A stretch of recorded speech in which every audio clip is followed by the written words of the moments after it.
Replacement warranty.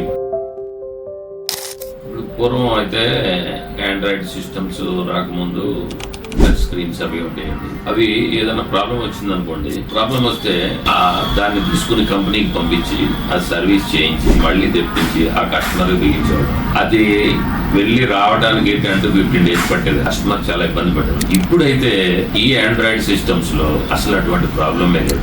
General గా electronic వస్తువులు అన్నాక 10లోనో 20లోనో ఏదో ప్రాబ్లం వస్తూ ఉంటది కదండి. అటువంటి ప్రాబ్లం వచ్చినా కస్టమర్ ని హ్యాపీగా పంపించడానికి మేము ప్రిపేర్డ్ గా ఉన్నాం. ఎందుకు అంటే ఇప్పుడు ఆ సిస్టమ్ ప్రాబ్లం వచ్చింది, ఏం ప్రాబ్లం వచ్చింది అనేది ఒకసారి చూసి అది రెక్టిఫై అవ్వని ప్రాబ్లం మనం ఇక్కడే చేస్తాం. ఒకవేళ అవ్వని ప్రాబ్లం అనుకోండి, ఇమీడియట్ గా ఆ సిస్టమ్ తీసి ఇంకో కొత్త సిస్టమ్ వేసి కస్టమర్ ని హ్యాపీగా పంపిస్తాం. Replacement warranty. మన కస్టమర్ వెయిట్ చేయాల్సిన అవసరం లేదండి. అది ప్రాబ్లం వచ్చిందంటే రాగానే వెంటనే రీప్లేస్ చేసి పంపిస్తాం. కస్టమర్ హ్యాపీ కదా.